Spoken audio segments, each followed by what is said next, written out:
das compras. Artigo 40. O planejamento de compras deverá considerar a expectativa de consumo anual e observar o seguinte: em condições de aquisição e pagamento semelhantes às do setor privado. Segundo, processamento por meio de sistema de registro de preços, quando pertinente. 3. Determinação de unidades e quantidades a serem adquiridas em função de consumo e utilização prováveis, cuja estimativa será obtida, sempre que possível, mediante adequadas técnicas quantitativas, admitido o fornecimento contínuo. Caso condições de guarda e armazenamento que não permitam a deterioração do material. V. Atendimento aos princípios A. Da padronização, considerada a compatibilidade de especificações estéticas, técnicas ou de desempenho. B. Do parcelamento, quando for tecnicamente viável e economicamente vantajoso. C. Da responsabilidade fiscal, mediante a comparação da despesa estimada com a prevista no orçamento. Parágrafo 1º. O termo de referência deverá conter os elementos previstos no inciso 23 do caput do artigo 6º desta lei, além das seguintes informações: I. Especificação do produto, preferencialmente conforme catálogo eletrônico de padronização, observados os requisitos de qualidade, rendimento, compatibilidade, durabilidade e segurança. Segundo, indicação dos locais de entrega dos produtos e das regras para recebimentos provisório e definitivo, quando for o caso.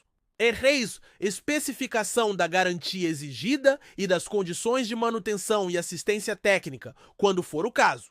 Parágrafo 2º. Na aplicação do princípio do parcelamento referente às compras, deverão ser considerados a viabilidade da divisão do objeto em lotes. Segundo, o aproveitamento das peculiaridades do mercado local com vistas à economicidade sempre que possível, desde que atendidos os parâmetros de qualidade.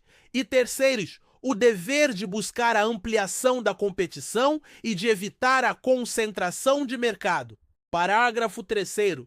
O parcelamento não será adotado quando a economia de escala, a redução de custos de gestão de contratos ou a maior vantagem na contratação recomendar a compra do item do mesmo fornecedor. O objeto a ser contratado configurar sistema único e integrado e houver a possibilidade de risco ao conjunto do objeto pretendido. Terceiro, o processo de padronização ou de escolha de marca levar a fornecedor exclusivo. Parágrafo 4º.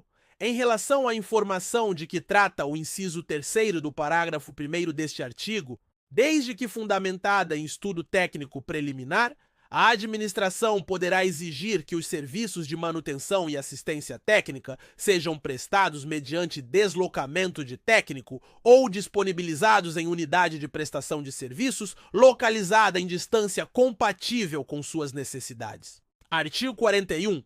No caso de licitação que envolva o fornecimento de bens, a administração poderá, excepcionalmente, indicar uma ou mais marcas ou modelos, desde que formalmente justificado, nas seguintes hipóteses: A.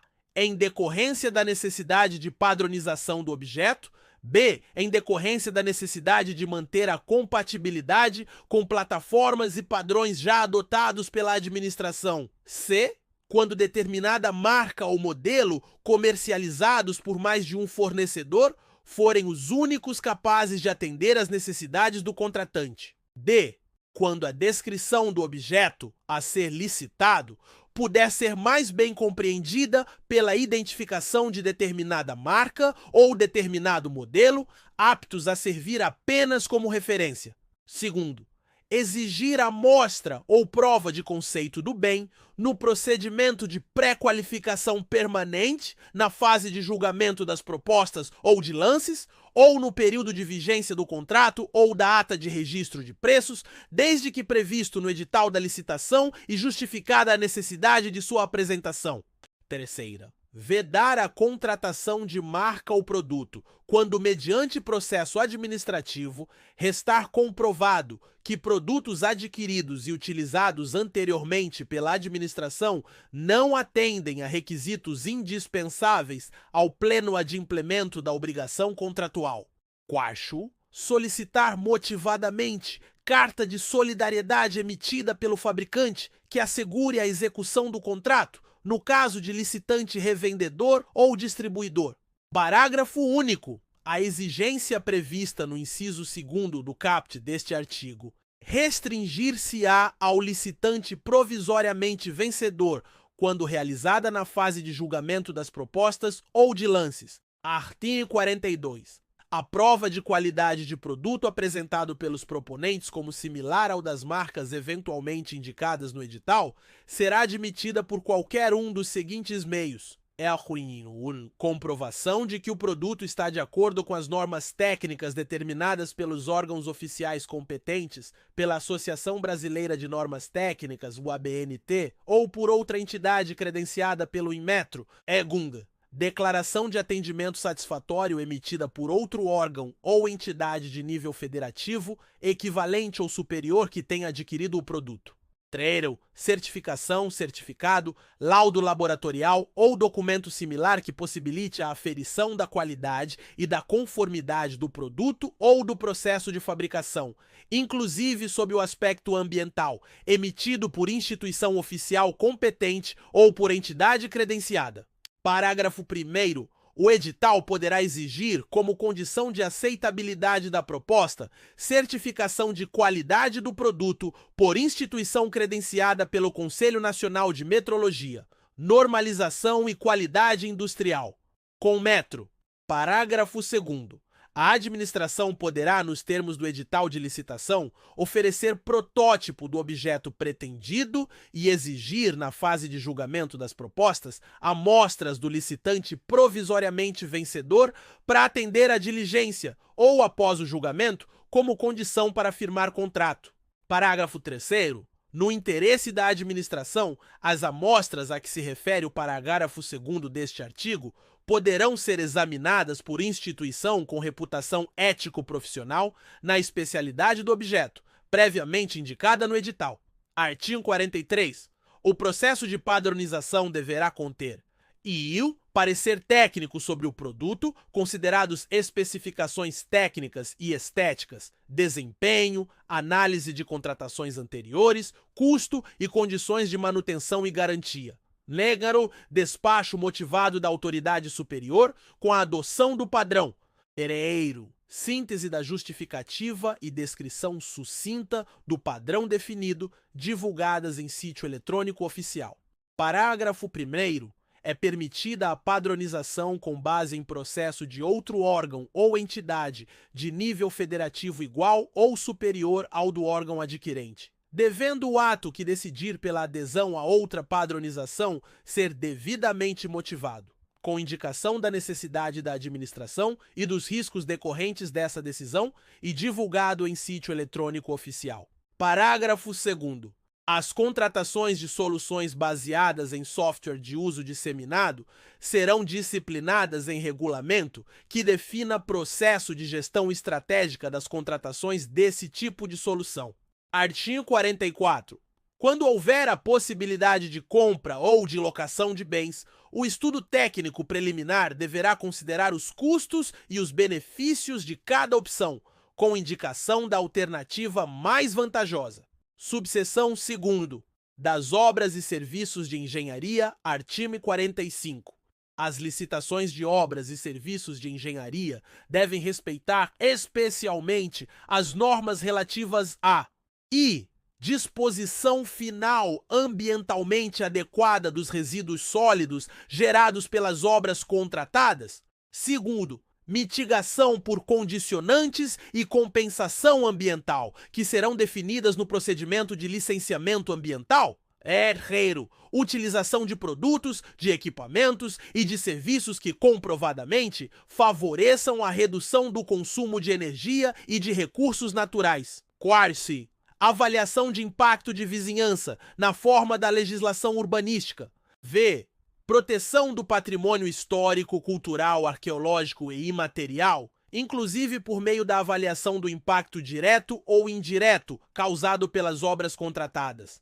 Sexto, acessibilidade para pessoas com deficiência ou com mobilidade reduzida. Artigo 46. Na execução indireta de obras e serviços de engenharia, são admitidos os seguintes regimes. Primeiro, empreitada por preço unitário. Segundo, empreitada por preço global. Terceiro, empreitada integral. Quarto, contratação por tarefa. Contratação integrada. Sexto, contratação semi-integrada. E sétimo, fornecimento e prestação de serviço associado. Parágrafo 1º. É vedada a realização de obras e serviços de engenharia sem projeto executivo. Ressalvada a hipótese prevista no parágrafo 3º do artigo 18 desta lei. Parágrafo 2º. A administração é dispensada da elaboração de projeto básico nos casos de contratação integrada, hipótese em que deverá ser elaborado o anteprojeto de acordo com metodologia definida em ato do órgão competente, observados os requisitos estabelecidos no inciso 24 do artigo 6º desta lei. Parágrafo 3º. Na contratação integrada, após a elaboração do projeto básico pelo contratado, o conjunto de desenhos, especificações, memoriais e cronograma físico-financeiro deverá ser submetido à aprovação da administração, que avaliará sua adequação em relação aos parâmetros definidos no edital e conformidade com as normas técnicas, vedadas alterações que reduzam a qualidade ou a vida útil do empreendimento. E mantida a responsabilidade integral do contratado pelos riscos associados ao projeto básico. Parágrafo 4º. Nos regimes de contratação integrada e semi-integrada, o edital e o contrato, sempre que for o caso, deverão prever as providências necessárias para a efetivação de desapropriação autorizada pelo poder público, bem como, o responsável por cada fase do procedimento expropriatório, a responsabilidade pelo pagamento das indenizações devidas. A estimativa do valor a ser pago a título de indenização pelos bens expropriados, inclusive de custos correlatos. 4. A distribuição objetiva de riscos entre as partes, incluído o risco pela diferença entre o custo da desapropriação e a estimativa de valor e pelos eventuais danos e prejuízos ocasionados por atraso na disponibilização dos bens expropriados. Em nome de quem deverá ser promovido o registro de emissão provisória na posse e o registro de propriedade dos bens a serem desapropriados. Parágrafo 5º. Na contratação semi-integrada, mediante prévia autorização da administração, o projeto básico poderá ser alterado, desde que demonstrada a superioridade das inovações propostas pelo contratado em termos de redução de custos, de aumento da qualidade, de redução do prazo de execução ou de facilidade de manutenção ou operação, assumindo o contratado a responsabilidade integral pelos riscos associados à alteração do projeto básico. Parágrafo 6º. A execução de cada etapa será obrigatoriamente precedida da conclusão e da aprovação, pela autoridade competente, dos trabalhos relativos às etapas anteriores. Parágrafo 7º. Vetado. Parágrafo 8º. Vetado. Parágrafo 9º. Os regimes de execução a que se referem os incisos 2º, 3º e 6º do caput deste artigo serão licitados por preço global e adotarão sistemática de medição e pagamento associada à execução de etapas do cronograma físico-financeiro vinculadas ao cumprimento de metas de resultado. Vedada a adoção de sistemática de remuneração, orientada por preços unitários ou referenciada pela execução de quantidades de itens unitários. Subseção 3º dos serviços em geral. Artigo 47. As licitações de serviços atenderão aos princípios e da padronização, considerada a compatibilidade de especificações estéticas, técnicas ou de desempenho, do parcelamento, quando for tecnicamente viável e economicamente vantajoso. Parágrafo 1º.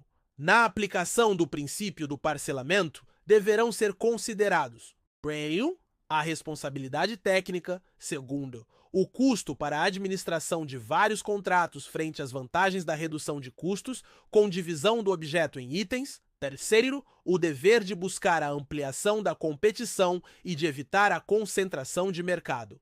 Parágrafo 2º. Na licitação de serviços de manutenção e assistência técnica, o edital deverá definir o local de realização dos serviços, admitida a exigência de deslocamento de técnico ao local da repartição ou a exigência de que o contratado tenha unidade de prestação de serviços em distância compatível com as necessidades da administração. Artigo 48. Poderão ser objeto de execução por terceiros as atividades materiais acessórias, instrumentais ou complementares aos assuntos que constituam área de competência legal do órgão ou da entidade, vedado à administração ou a seus agentes, na contratação do serviço terceirizado, e primeiro, indicar pessoas expressamente nominadas para executar direta ou indiretamente o objeto contratado. Segundo, fixar salário inferior ao definido em lei ou em ato normativo a ser pago pelo contratado. 3. Estabelecer vínculo de subordinação com funcionário de empresa prestadora de serviço terceirizado. 4. Definir forma de pagamento mediante exclusivo reembolso dos salários pagos. V. Demandar a funcionário de empresa prestadora de serviço terceirizado a execução de tarefas fora do escopo do objeto da contratação. 6. Prever em edital exigências que constituam intervenção indevida da administração na gestão interna do contratado. Parágrafo único. Durante a vigência do contrato, é vedado ao contratado contratar cônjuge, companheiro ou parente em linha reta, colateral ou por afinidade, até o 3º grau, de dirigente do órgão ou entidade contratante ou de agente público que desempenhe função na licitação ou atue na fiscalização ou na gestão do contrato, devendo essa proibição constar expressamente do edital de licitação. Artigo 49. A administração poderá, mediante justificativa expressa, contratar mais de uma empresa ou instituição para executar o mesmo serviço, desde que essa contratação não implique perda de economia de escala. Quando o objeto da contratação puder ser executado de forma concorrente e simultânea por mais de um contratado. 3ª, a múltipla execução for conveniente para atender à administração. Parágrafo único. Na hipótese prevista no caput deste artigo, a administração deverá manter o controle individualizado da execução do objeto contratual relativamente a cada um dos contratados. Artigo 50. Nas contratações de serviços com regime de dedicação exclusiva de mão de obra, o contratado deverá apresentar, quando solicitado pela administração, sob pena de multa, comprovação do cumprimento das obrigações trabalhistas e com o Fundo de Garantia do Tempo de Serviço, FGTS, em relação aos empregados diretamente envolvidos na execução do contrato, em especial quanto ao registro de ponto, recibo de pagamento de salários adicionais, horas extras, repouso semanal remunerado e 13º salário. 6. Comprovante de depósito do FGTS. Crédito, recibo de concessão e pagamento de férias e do respectivo adicional. V. Recibo de quitação de obrigações trabalhistas e previdenciárias dos empregados dispensados até a data da extinção do contrato. Recibo de pagamento de vale-transporte e vale-alimentação na forma prevista em norma coletiva. Subseção 4. Da locação de imóveis. Artigo 51. Ressalvado o disposto no inciso 5º do caput do artigo 74 desta lei, a locação de imóveis deverá ser precedida de licitação e avaliação prévia do bem, do seu estado de conservação, dos custos de adaptações e do prazo de amortização dos investimentos necessários. Subseção V. Das licitações internacionais, artigo 52. Nas licitações de âmbito internacional, o edital deverá ajustar-se às diretrizes da política monetária e do comércio exterior e atender às exigências dos órgãos competentes. Parágrafo 1º. Quando for permitido ao licitante estrangeiro cotar preço em moeda estrangeira, o licitante brasileiro igualmente poderá fazê-lo. Parágrafo 2º.